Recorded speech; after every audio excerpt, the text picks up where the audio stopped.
Bienvenidos a este nuevo capítulo de nuestro programa Protagonistas por Visión Democracia TV, Construyendo Futuro. Con el fin de aprovechar al máximo a nuestro invitado de hoy, vamos a referirnos a dos protagonistas muy importantes para el Zulia y para Venezuela. Me refiero a la ciudad de Maracaibo, a nuestra querida ciudad, y a un líder trascendental en la lucha por la independencia de Venezuela contra el imperio español, el excepcional general en jefe Rafael Urdaneta.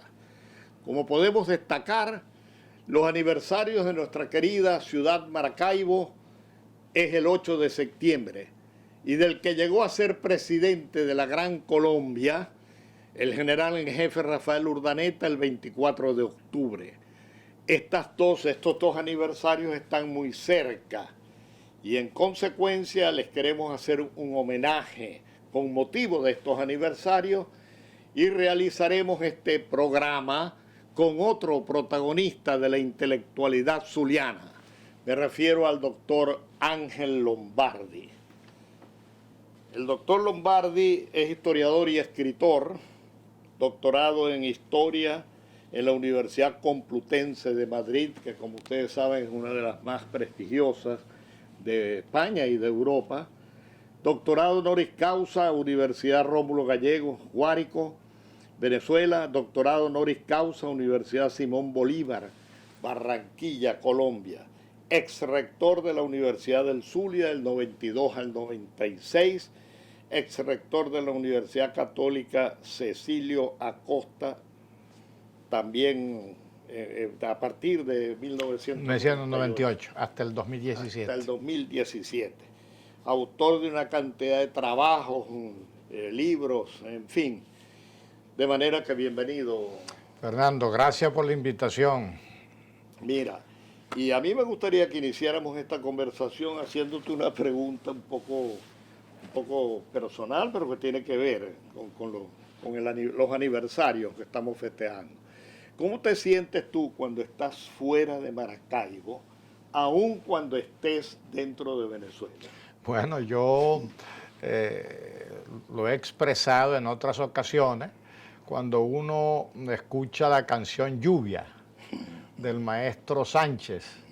Entonces, bueno, la primera vez que la escuché, muy nostálgica, muy melancólica, y uno piensa que el compositor de la letra está en Siberia, en el Polo Norte, y resulta que era nostalgia de Maracaibo estando en la mesa de Nujaque. Bueno, ahí está el sentimiento. Después la gaita está pasando el puente, o sea, hay una atracción telúrica importante, simbolizada por la chinita, por el puente, pero fundamentalmente lo que hemos llamado la matriz zuliana, que es el lago.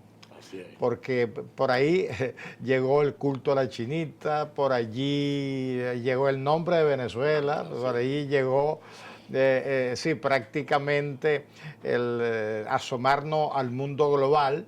Entonces, bueno, Maracaibo pues tiene eso y es el vínculo con el lago que de paso nos convierte en un territorio vinculado al Caribe, o sea, nosotros somos Caribe, pero al mismo tiempo estamos en el piedemonte andino. Así es. Entonces tenemos ahí una vinculación interesante, montaña-mar, ¿no?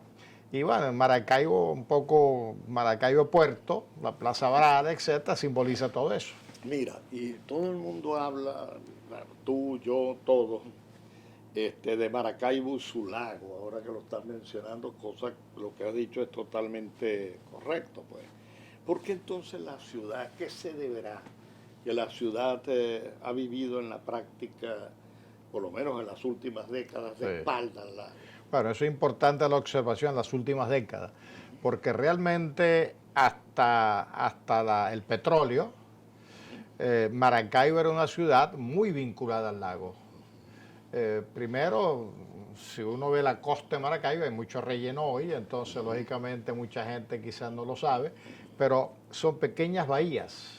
Sí. Bueno, esas pequeñas bahías normalmente eran zonas palafíticas o de pescadores de orilla, ¿no? Después tenemos que muchas casas importantes, prósperas, especialmente Milagro, lo que después se llamó Milagro y Aticos, daban al lago, o sea, de frente a la ciudad, al oeste, pero hacia el este, y por eso se habla de puerta de agua, porque inclusive había piraguas que iban costeando y vendiendo productos por la puerta de agua. O sea, entonces era el esparcimiento, era el patio, era el gallinero, tal. O sea, el lago estaba dentro de las casas. En el caso de Losada, por ejemplo, una casa de Natico que lamentablemente tumbaron, como muchas cosas, llamada la Atlántida, daba al lado del lago. Entonces había una interconexión. Ahora, con el petróleo, se creó otra dinámica. Recuerda que con la economía petrolera la ciudad se aleja del centro y empiezan en un corredor vial hacia La Limpia, Atico, Bellavista. Entonces ese alejamiento lógicamente creó y como no hubo una ordenanza que ordenara ese crecimiento urbano, entonces lógicamente la ciudad petrolera sí le dio la espalda al lago. Le agradezco la explicación porque dijiste una cantidad de cosas y de detalles que te confieso uno mismo desconocía, a pesar de que la familia, cuando éramos adolescentes, nos bañábamos en el lago, allí en el Club Alianza y en otras partes de la orilla del Milagro. Mira, tenemos que hacer un breve corte, pero al regresar sería muy interesante que conversáramos sobre el hecho de que el 28 de enero del 2021 se cumplen 200 años de la incorporación de la provincia de Maracaibo al proceso independentista. Maracaibo, el proceso independentista, está de por medio el general Rafael Urdaneta.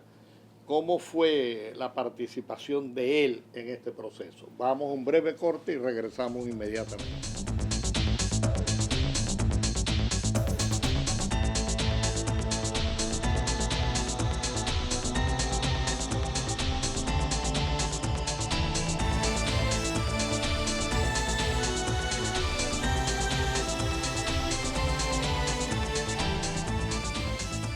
Estamos conversando con el doctor Ángel Lombardi, muy destacado intelectual zuliano y nacional, y yo diría que a nivel incluso internacional. Habíamos dejado en el aire una pregunta que vincula los dos protagonistas de este programa. El 20 de enero del 2021 se cumplen 200 años de la incorporación de la provincia de Maracaibo al proceso de independencia. Y habíamos señalado cuál fue el papel que jugó el general en jefe, Rafael Urdaneta, en ese proceso de incorporación de la provincia de Maracaibo a la lucha de la independencia. Sí, bueno, como introducción a la pregunta, la mayoría de nuestros oyentes conocen la información, pero vamos a reiterarla. O sea, Urdaneta, maravino, zuliano, él se ausenta de la ciudad a los 16 años, va a Bogotá, tenía un tío allá y sus estudios los continuó allá, ¿no? Entonces, cuando estalla la independencia, el proceso, 1810, 1811, él está en Bogotá, que en aquella época no se llamaba Colombia, o sea, era la Nueva Granada. Nueva Granada. Sí. Entonces, Bolívar, recuerden que su estrategia implicaba en paralelo la independencia de la Nueva Granada con la independencia de Venezuela. De hecho, cuando él es derrotado en Venezuela o cuando cae la Primera República, se refugia en Nueva Granada y desde allí articula la campaña admirable, etcétera, etcétera. Entonces, bueno, Urdaneta muy tempranamente se incorpora a este esfuerzo de independencia y muy destacado, evidentemente. Tan destacado que, como tú decías, llegó a la presidencia de la Gran Colombia y era uno de los hombres de confianza que conservó la confianza del Libertador por su lealtad, porque otros la fueron perdiendo porque entraron en discordia política con lo que planteaba Bolívar, ¿no? Entonces, lógicamente, como el Zulia se rezaga en su incorporación al proceso independentista, un rezago que tiene una explicación geoeconómica muy sencilla. O sea, el Zulia siempre formó parte más de un territorio propio, lo que llaman los alemanes Hinterland, o sea, una zona económica en donde el puerto servía de articulador, el puerto de Maracaibo, desde el siglo XVII, la economía del tabaco, de Barinas la subían a la montaña y después la bajaban por el lago y la sacaban afuera, ¿no? De contrabando la mayor parte. Después la economía del café, todo el hinterland, la zona económica cafetalera andina, incluido el norte de Santander, en Colombia, ¿no? Entonces, lógicamente, cuando había que presionar para que el Zulia se incorporara, ¿quién más indicado que el propio Urdaneta? Claro. Que tenía familia aquí, era de aquí, generaba confianza. Conexiones. Y ya tenía una trayectoria. Entonces yo diría que él fue un articulador natural de la incorporación del Zulia, que se dio cuenta realmente que a pesar del regionalismo y sus intereses económicos que eran más allá de Venezuela, formaba parte de Venezuela. Entonces, bueno, fue, diríamos, el articulador fundamental. Claro, claro. De ese proceso. Mire, y además, hablando del general Rafael Urdaneta, el próximo 24 de octubre se cumplen 232 años del natalicio de él. Sí.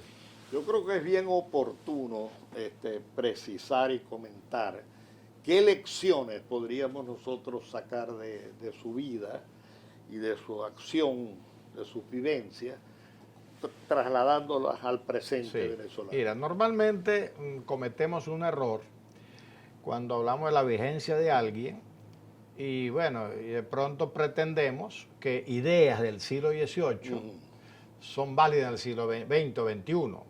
Eso es un error. Pero a nivel de modelaje, claro, porque, de modelaje, entonces fue un hombre que realmente, primero, el compromiso, o sea, no fue un hombre ausente del compromiso político. Y eso es permanente. Claro, eso es permanente. Por Ah. eso te digo, o sea, el compromiso político con su tierra, su patria, la causa de la libertad, etcétera, y evidentemente hacerlo con el máximo esfuerzo, la máxima dedicación, en uso de todos sus talentos, y la lealtad, que en política tú sabes muy bien que muy escasa. para no decir que es inexistente. De hecho, Bolívar, tan exitoso al final de su vida, los únicos dos leales de los importantes que le quedaron fueron Sucre y Urdaneta, ¿no? Los dos extremos del país. Así es, ¿no?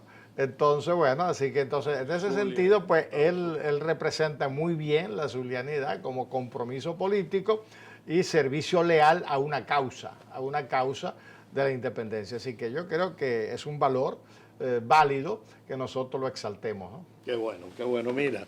No, yo creo que tiene mucha importancia, chico, estudiar a estos líderes y esos valores. Tú tienes razón, las condiciones son completamente distintas, pero hay algunos valores que... No, claro, los valores no tienen época, ¿no? Exacto, sí. Mira, ¿qué factores humanos y materiales crees tú que debemos desarrollar y profundizar para que Maracaibo, como factor de modernización de la vida regional y nacional, logre ser mejor ciudad de lo que incluso era antes, cuando fue pionera? Claro. Bueno, que esa es la idea. La idea es no compararse con el pasado. Así es. La idea es, tiene que ser mejor. La idea es reinventarse y continuar, Así porque el tiempo del hombre es presente, futuro. Eso es correcto. Del pasado, aprendizajes, y normalmente aprendizajes para no repetir errores, ¿no? Mira, la importancia de Maracaibo va a depender fundamentalmente de la capacidad económica que desde aquí, desde la región, liderizado por la ciudad, evidentemente, se puede desarrollar, porque una ciudad, sus posibilidades materiales van a depender de su pertinencia económica. La primera pertinencia económica que a mi juicio no hemos explotado en el siglo XX es el puerto. O sea, Maracaibo es un sitio de entrada y salida natural de la mitad de Venezuela y parte de Colombia para el Caribe. Sí, de la zona oriental. Inclusive, con esto termino, alguien me comentó una vez de que el proyecto de puente aéreo entre Sur y Norteamérica que está cumpliendo Panamá, se pensó en Maracaibo, pero por nuestras problemáticas políticas y la inestabilidad se desechó. Nosotros somos el puente natural de comunicación norte-sur del continente y el Caribe con el resto del país, con parte de Colombia. Es que entiendo que el Libertador incluso llegó a pensar en la posibilidad Sí, claro. de que Maracaibo fuera la capital de la Gran Porque él tenía Colombia. una conciencia geográfica Claro. histórica. Sí. Sí, señor. Mira, vamos a tener que ir a un corte y muy pronto, en segundos, estamos de nuevo conversando aquí. Pero te quiero hacer ahora, dejar en el aire una pregunta, ¿no? Un poco distinta. Cuando el colegio, nuestro querido Colegio Gonzaga, se mudó del Milagro para el barrio, Sí. una gran cantidad de padres ya tienen casi más de 40 años en el barrio. No quisieron que sus hijos fueran a estudiar allá. Impactó mucho el caso tuyo, que todos tus hijos fueron a estudiar al colegio en el barrio. Y mis ¿no? 4 sobrinos, Y tus que yo 4 era sobrinos. responsable de ellos. Y por cierto, en la familia mi sobrino y ahijado, hijo de Heraclio y Estela también. Entonces, me gustaría saber, porque tiene que ver mucho con la intimidad de cada quien, qué hizo que tú tomaras esa decisión. Vamos a un brevísimo corte y volvemos inmediatamente.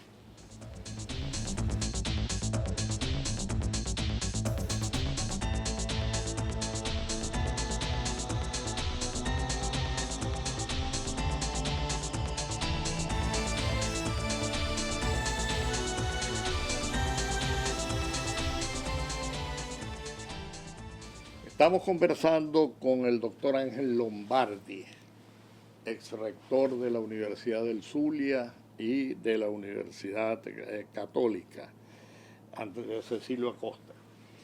Además de todo lo que señalamos cuando lo presentamos. Habíamos dejado en el aire una pregunta que es interesante, ya que tenemos que ir haciendo algunas conclusiones, pero sería muy conveniente, ¿por qué? A pesar de que la ubicación del colegio fue en los Postes Negros, sí, tus hijos, tu sobrino y un sobrino mío, pero estamos hablando de ti, que es lo que importa en el programa, tomaste la decisión de que estudiaran allá. Sí, la tomamos Lili y yo, claro, común acuerdo, y sin titubear. El hijo mayor, Ángel Rafael, que es historiador, profesor de Luz, él inició su preescolar en el Milagro, que fue cuando empezó la discusión a nivel mundial, por cierto, a nivel mundial de los jesuitas, el compromiso con los pobres. Y de esa discusión en Venezuela, en la provincia suítica venezolana, surgió la idea de trasladar los colegios de los sectores de clase media, de media alta, etcétera, a los sectores populares. Entonces el Gonzaga se muda a los Postes Negros, una zona muy popular y en aquel momento bastante deteriorada. ¿Cómo no? Sí. Era pura arena. Sí, eso. Entonces, bueno, cuando ellos se mudaron, me pareció natural, o nos pareció natural, que el hijo que estaba en el Milagro se fuera con ellos al barrio. Y una vez que estaban allí, a medida que los otros hermanos ingresaban al sistema escolar, en el Gonzaga. O sea, entonces no hubo ninguna duda de que era conveniente, porque además era una manera de una educación mucho más integral. Porque normalmente cuando a ti te encierran en un colegio de niñas o de niños y en ciertos sectores prósperos, tú te olvidas del 80% del país, el 90% del país. Vives en una burbuja. Es una burbuja, entonces nos pareció natural y siempre creímos que fue una decisión acertada. Y además, la pedagogía jesuítica nos gustaba mucho. ¿Cómo no? En el sentido que ellos insistían en la disciplina de la responsabilidad personal para estudiar. Por cada hora de clase, normalmente ellos aspiraban a que el estudiante estudiara 2 horas. ¿Cómo no? Una disciplina muy influida por la cuestión militar de Loyola. O sea, una buena formación intelectual y una buena formación social. Sí, cómo no. Mira, dentro de las conclusiones a las que podíamos llegar, ¿qué crees tú que debe hacer Maracaibo para avanzar hacia lo que deben ser las ciudades inteligentes del futuro? Claro. Que tú has trabajado, has tenido vinculación con ese tema. Mira, tú sabes que yo, cuando hablamos de élites, concepto sociológico, normalmente pensamos que la élite es el grupo dominante, político, económico, social, ¿no? Pero resulta que hay un aspecto del concepto élite que normalmente en Venezuela no existe. Una élite es un grupo humano con posiciones de influencia política, económica, académica, etcétera, que tiene visión de largo plazo.